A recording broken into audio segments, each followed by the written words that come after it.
Nah, baik Bapak Ibu sekalian yang dirahmati Allah. Nah, hari ini kita akan meneruskan kuliah kita, yaitu tema kita di hari ini kita akan berbicara tentang lembaga pembiayaan syariah. Ada 3 pemakalah di hari ini, ya Ibu Elsa Febiola Arianti, lalu ada Pak Mars Setiaji, lalu ada Reni Awalia. Nah, ada 3 pemakalah kita. Silakanlah mempresentasikan makalahnya. Mudah-mudahan ada banyak pertanyaan, ada banyak diskusi yang insya Allah menambah hazanah daripada kuliah hari ini. Silakan pemakalah terbaik kita hari ini. Baik Bapak Ibu sekalian, kelompok kami terdiri dari 3 anggota, saya sendiri Mas Haji, Ibu Elsa Febiola Arianti, dan Mbak Reni Awalia. Asuransi yang digunakan adalah asuransi syariah, konvensional dan swasta. Mbak Reni, saya izin share screen. Pernah mengalami waktu krisis moneter tahun 90. Baik Bapak Ibu sekalian, saya ulangi lagi bahwa di hari ini kita akan melanjutkan kuliah kita akan berbicara tentang lembaga pembiayaan syariah atau dikenal dengan multi finance syariah. Nah, multi finance syariah ini berbeda dengan bank. Kalau bank itu minggu lalu kita pelajari, dia merupakan perantara antara orang yang kelebihan dana dengan orang yang membutuhkan dana, atau dikenal dengan surplus unit dengan defisit unit. Nah, yang kita pelajari hari ini adalah lembaga pembiayaan atau multi finance. Nah, multi finance ini berbeda, dia tidak boleh menghimpun dana. Lalu kalau tidak boleh menghimpun dana, dananya dari mana dong? Kira-kira gitu kan. Lalu tapi dia boleh menyalurkan dana. Nah, ini tentu akan menjadi menarik dalam perkembangan multi finance di kita.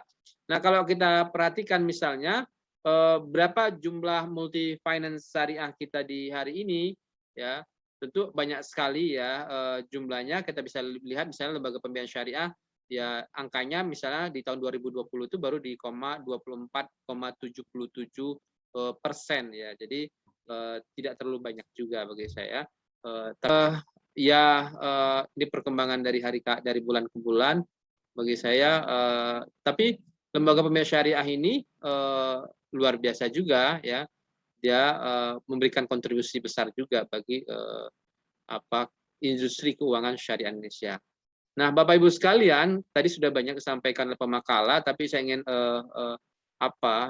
ingin berbagi sedikit. Nah, kalau kita bicara tentang ini masih data lama ya bagi saya ya. Peraturan pembiayaan syariah di Indonesia ada banyak sekali, mulai dari undang-undang ya, Undang-Undang Nomor 21 Tahun 2011 tentang Otoritas Jasa Keuangan, lalu POJK, lalu SOJK ya, dan berbagai macamnya. Nah, lalu kemudian kalau kita tanyakan apa karakteristik pembiayaan syariah ini. Nah, ini yang tadi saya jelaskan sama Bapak Ibu sekalian. Nah, kalau kita lihat dari karakteristik pembiayaan syariah, pertama dia ini adalah perusahaan pembiayaan syariah. Jadi sumber pendanaannya dari mana? Ya, tentu pendanaannya dari lembaga pemerintah, ada bank, industri keuangan, non bank ya, lembaga atau badan usaha lainnya. Lalu pinjaman ke kurs ya, lalu obligasi syariah atau sukuk sekuritas dan berbagai macamnya. Jadi dia tidak bisa seperti bank. Kalau bank kan dia langsung ya menghimpun dana dari masyarakat. Kalau dia tidak, dia menghimpun pendanaannya dari lembaga-lembaga pendanaan lainnya. Lalu kemudian dari sini dia punya uang tuh kan. Dari uang ini kemudian dia salurkanlah pada konsumen. Nah, ada 3 yang sangat familiar kita kenal. Lalu yang pertama adalah pembiayaan jual beli. Nah, pembiayaan jual beli. Ya, Bapak Ibu sekalian masih ingat pembiayaan jual beli. Contohnya apa? Jual beli yang paling sering dilakukan motor. Nah, ya kan?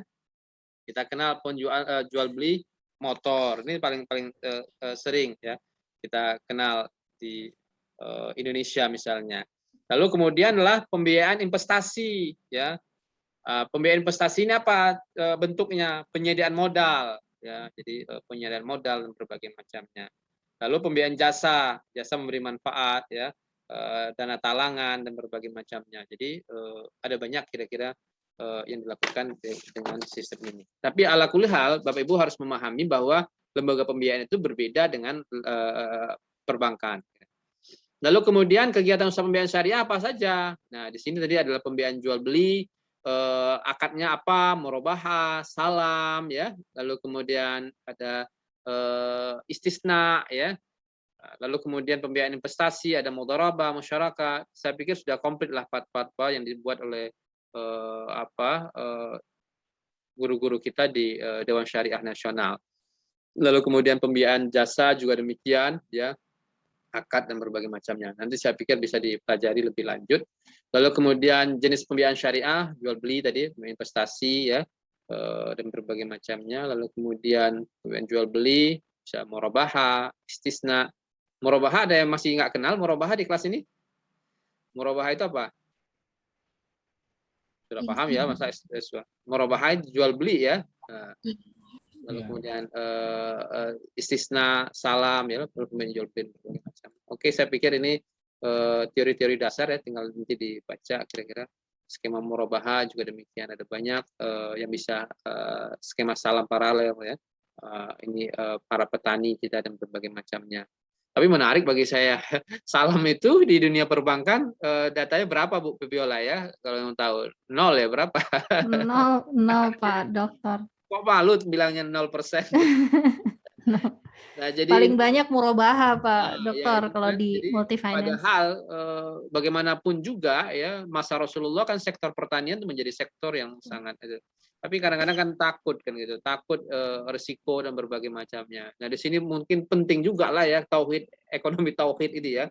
Keyakinan 100% bahwa yang bikin sukses enggak itu Allah dan berbagai macamnya. Meskipun ya kita juga butuh manajemen risiko dan berbagai macam.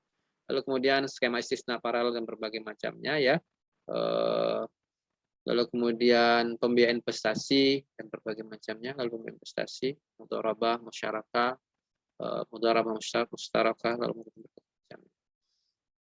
Nah, saya pikir ada banyak lah Bapak Ibu bisa dikembangkan dengan pembiayaan ini. Tapi ala kulli hal 3 tadi ya. Apa tadi? Penjualan. Apa tadi? Ingat tadi? Ya.